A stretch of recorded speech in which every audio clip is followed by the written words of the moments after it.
Massive game in the Big Ten as the Oregon Ducks host USC. Classic Pac-12 game here. The Ducks 9.5-point faves in Eugene. College game day in Eugene for this one. We'll talk about what happened the last time College game day was there. We'll talk about how USC can maybe get the upset in this one and much, much more. Ninja here with Josie Costigan. Welcome to the channel. Hit that thumbs up. Hit that subscribe button. It's free and it helps us out a lot. Let us know what your favorite bet is for the Week 13 college football slate in the comments section below. New CFP bracket is out of note. Tulane now in, Texas out, Bama drops to 10, and Oregon at 7. Josie, your thoughts on the Ducks here. Are they where they deserve to be, or would you have them higher or lower? And if they lose against USC, is that it for them? Yeah, I think it's fit. Personally, I'd like to see Oregon at number 6. I think their loss to Indiana isn't worse than Ole Miss's loss to a 9-1 Georgia team.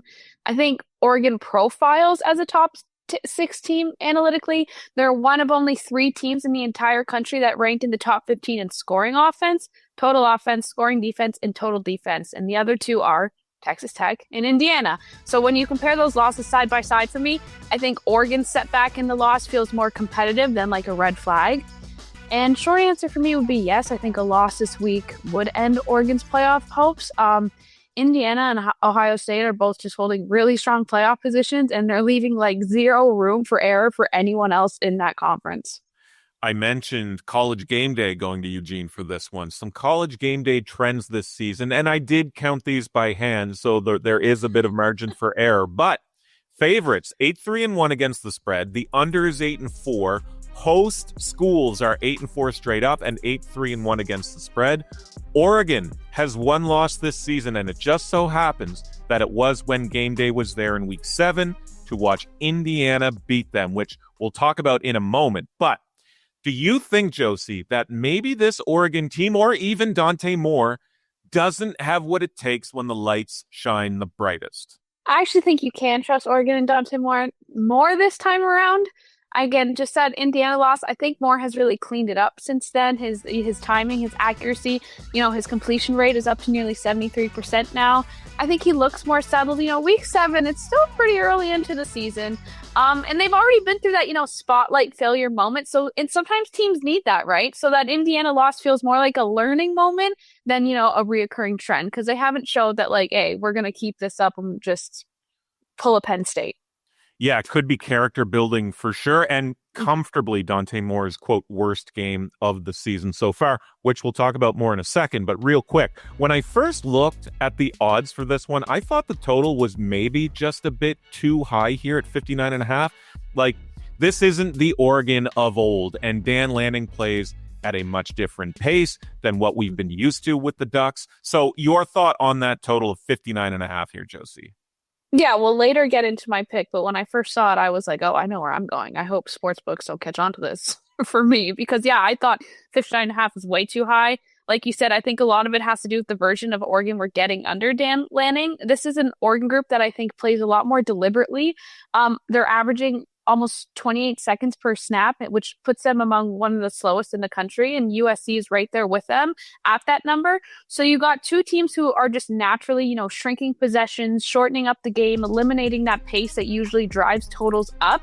And then when you combine that with Oregon's, top 5 scoring defense and, the best pass defense in the nation, I think that number feels really inflated. And I think it's based off more, a brand reputation rather than how these teams are actually playing now. Let's go back to that Indiana game real quick. Indiana sort of showed us the blueprint to beat Oregon at Autzen Stadium. They got to the quarterback. They forced turnovers. We've already mentioned it, but Dante Moore not good in that one. Do you think the Trojans have what it takes to sort of mimic that game plan?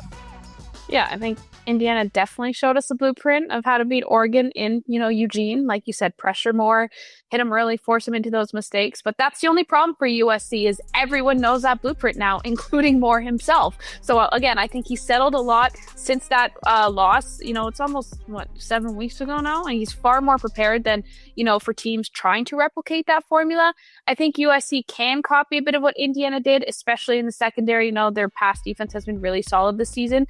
I just don't think they have that the same kind of chaos up front, if you will. Like, I think USC can put a little bit of pressure, but I don't think they put that same, showed that same level of like complete disruption. USC, good football team, sort of flying a bit under the radar, not totally, but just on the periphery here of the big boys in college football. But they've been a pretty bad spread bet on the road, and now they do get a sort of traditional old school Pac-12 road game here. Do we get a different USC road team in this game than the one that lost at Illinois, for example? Yeah, what USC is 2-7 against the spread in their last 9. But yeah, this isn't a normal trip. It's a shorter trip than what these former Pac-12 teams are used to. I think that's something we always have to consider. They're not flying across the country coast to coast right now. And there is a little bit of, I guess you can say, nostalgia in there, even though it's only been a couple of years. I think my gut says we might see a slightly more disciplined USC team because they know what's on the line. And, there's nothing better than maybe ending someone's CFP chances. But betting them cover a double-digit point spread feels really risky given, their track record. I think, again, the safer angle here for me is going to be focusing on the points and pace of this game rather than, an outright cover. We'll get into that in a moment. But folks, you need to hurry over to Prop Professor to get the first month at 50% off. This app drops hundreds of plus EV bets every day and gives you a real shot at finding long-term profit. Tons of betting tools on this app, guys. It's got a fantasy optimizer as well. Easily the best bang for buck app on the market compared to its competition. So you can use the promo code OddShark50 at checkout to get 50% off for that first month. Let's get into your pick here. The OddShark computer is picking a big Oregon win, 39-23 in that sort of vicinity. So Ducks covering the 9.5 or even 10-point spread, which is on offer at some shops. Total going over. What do you say for this one, Josie? Total going over. Okay. Yeah, I think it's shaping up to be a really slow, methodical battle. Oregon knows they can't lose, so they're not going to be putting themselves in vulnerable positions. Like I mentioned too, Oregon is averaging 27.6 seconds per play, USC at 27.4. The Ducks really control the clock at home too, if you look into those stats. I think Oregon comes in as a stronger team, again, a top 5 scoring defense, and one of the nation's best running back rooms. I mean, it's insane. So that's naturally going to slow the game down too. USC, I think, obviously have shown they can score in bunches. They're averaging 38 points per game. But again, I just think both teams are going to try to be limiting possessions here. So I'm really expecting a controlled game. So making that under 59.5 the play for me. It's hit in 3 of Oregon's last 4 home meetings and 5 of USC's last 6 road games.